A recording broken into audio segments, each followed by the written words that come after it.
नमस्कार, जोहार, जय झारखंड, जोहार झारखंड। मेरा नाम अनित महतो, आप लोग देख रहे हैं टाइगर न्यूज़ 77 में आप सबको स्वागत है। आज हम यहाँ सरायकेला आए हुए हैं जहाँ की जेवीकेएसएस के एक बैठक रखा गया था। यहाँ क्या चीज़ का रखा गया था, क्या कुछ था, इससे हम जानने की प्रयास करते हैं। जोहार दादा। जोहार जोहार। यहाँ क्या चीज़ का बैठक रखा गया था? देखिए, आज का बैठक था कार्यकर्ता सम्मेलन। देखिए, राजनीति में एक फॉर्मूला है, अगर आपके पास कार्यकर्ता है तभी आप चुनाव जीत सकते हैं। हमने नया पार्टी गठन किया लेकिन हमारे पास कार्यकर्ता है, लेकिन वैसे कार्यकर्ता जो कट्टर, जिसको हम लोग कट्टर सिपाही, जो हमारे बूथ लेवल तक हमारा टीम को मजबूती दे सके, इसीलिए हम लोग आज का जो बैठक का उद्देश्य था कार्यकर्ता सम्मेलन। कार्यकर्ता में हम लोग ऊर्जा भरने का प्रयास किए कि आपके नेतृत्व में ही, क्योंकि अगर कोई प्रत्याशी चुनाव लड़ता है तो उससे कार्यकर्ता ही सबसे अहम भूमिका निभाता है, क्योंकि जो प्रत्याशी रहता है वो बूथ में जाके कैंपेनिंग नहीं कर सकता, एक जो कार्यकर्ता कर सकता है। इसीलिए चुनाव जिताने का सबसे, अगर कोई किसी के कंधों पर रहता है तो कार्यकर्ता। इसीलिए हम लोग कार्यकर्ता को मनोबल बढ़ाने के लिए आज का जो हम लोग सम्मेलन रखा गया था, कार्यकर्ता सम्मेलन। जी जी, आप यहाँ पर जो कार्यकर्ता सम्मेलन था, इसमें कितना कार्यकर्ता इसमें शामिल हुआ जो कल? देखिए, आज का तो कार्यकर्ता सम्मेलन के साथ साथ जो हम लोग नया सदस्य आज टीम में जुड़े, उन लोग को भी हम लोग एक संदेश देने का प्रयास किए कि आप आइए और हमारे इस नए पार्टी के साथ आप एक बेहतर झारखंड नवनिर्माण की और हम आगे बढ़ेंगे। इसलिए हमारा कोशिश है, हमारा संगठन का प्रयास है कि ज़्यादा से ज़्यादा लोगों तक हम लोग, हमारा जो संगठन का विचारधारा है वो ज़्यादा से ज़्यादा लोगों तक पहुंचाने का प्रयास, उसी कड़ी में आज हम लोग नए सदस्य को भी जोड़ने का प्रयास किए। यहाँ सरायकेला विधानसभा में जेएलके पार्टी अपना सीट को लेकर कितना सुरक्षित मानता है? देखिए, अभी तो सरायकेला सीट ही नहीं, पूरे झारखंड में एक राजनीतिक खलबली मची हुई है। क्यों? कारण है क्योंकि आप 2019 का चुनाव देख लीजिए, 2014 का चुनाव देख लीजिए, खाली राजनीतिक दल चुनाव से पहले मैनिफेस्टो जारी करता है। उस मैनिफेस्टो में कितना काम हुआ वो सबसे बड़ा बात है, क्योंकि आप देखिए 2019 के बाद अभी एनडीए की सरकार है। एनडीए की सरकार जो 19 के चुनाव में जो मैनिफेस्टो जारी हुआ था उसमें कितना काम किया है, विपक्ष का क्या भूमिका है, विपक्ष क्या परसों का देखे अब रांची के सड़कों में दोनों पार्टी दौड़ लगा रहा है। क्या ये ऐसे विकास होगा झारखंड का?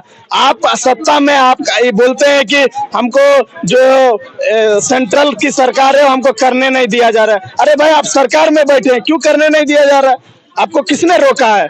अगर आपको रोका है कि सेंट्रल कोई काम में बाधा डालते हैं तो अब आपके ऊपर, आप स्वतंत्र है, आप लोकतंत्र का चौथा स्तंभ में अपने बातों को रखिए, लेकिन खाली भाषण देते हैं कि सेंट्रल हमारे जो काम है उसको रोकने का प्रयास कर रही है। ये तो गलत है, क्योंकि अपना काम नहीं किए इसके लिए आप दूसरों के ऊपर एक तो होता है ना कि बोझा डाल रहे हैं।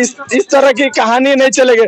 हमने प्रयास किया, जो बंगाल से सटा हुआ हम लोग का गांव है, बहुत से लोगों ने मेरे से संपर्क किया। उन्होंने कहा कि यार झारखंड में आलू का दाम क्यों बढ़ा हुआ है?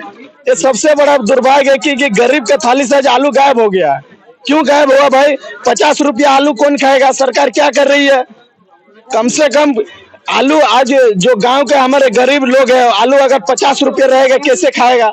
तो ये सब, अब बंगाल की सरकार ने घोषणा कर दिया कि हमारे बंगाल के लोग आलू खाएंगे, उसके बाद बचेगा तो बाहर स्टेट में जाएंगे। तो हमारी सरकार क्या कर रही है? हमारे यहाँ जो झारखंड में जो खनिज संपदा है वो क्यों बाहर जाएगा भाई? हमारे नेता मंत्री सो रहे हैं। तो इसीलिए कहीं ना कहीं हमारे जो विधायक मंत्री है वो अपना अटैची भरने के लिए लगे हुए हैं, कुछ काम नहीं किया। आप सोचिए, आलू के लिए झारखंडी लोगों को तरसना पड़ रहा है और कोई विधायक मंत्री अभी तक एक बयान भी नहीं दिया है। अब बड़ा बड़ा सेठ मरवाड़ी के लोग के वहां जाइए, देखिए बड़ा बड़ा गोदाम में आलू भरा हुआ है।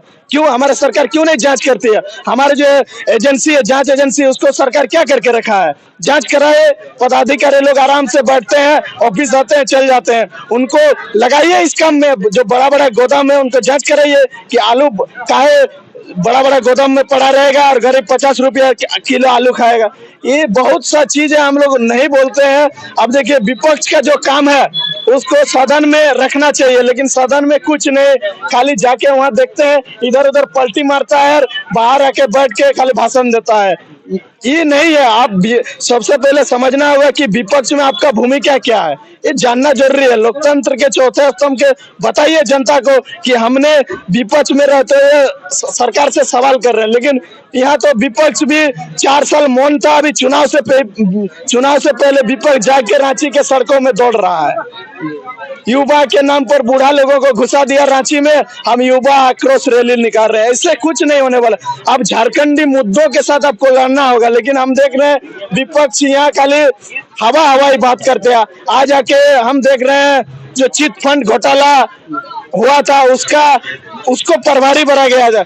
हेमंत बिस्वा शर्मा को आज यहाँ झारखंड का प्रभारी बना दिया गया। क्यों भाई? हमारे झारखंड में नेतृत्वकर्ता की कमी है। मतलब अब विपक्ष के पास वैसा नेता बचा नहीं है। अब बाहर से लोगों के यहाँ के प्रेस कॉन्फ्रेंस के लिए हेमंत बिस्वा शर्मा आ रहे हैं। क्यों भाई? झारखंड के नेता क्या कर रहे हैं? तो बहुत समस्या है, लेकिन बोलने के लिए अभी ऐसा समय नहीं, इसीलिए। चलिए, आपका जो है लास्ट में झारखंड वासी या कोल्हान वासी के लिए क्या संदेश रहेगा? देखिए, हम संदेश देना चाहेंगे पूरे कोल्हान वासी को कि एक बदलाव के साथ आइए, क्योंकि झारखंड में एक नया उगता हुआ सूरज को आप अगर आगे नहीं बढ़ाएंगे तो जैसे 24 सालों में जो झारखंड की दशा है वही रहेगा। इसीलिए हम लोग एक प्रयास कर रहे हैं लोगों को कि अब जो उगता सूरज के साथ आइए, और हमें पूर्ण विश्वास है कि इस बार 2024 के चुनाव में हम लोग बदलाव देखने को मिलेंगे।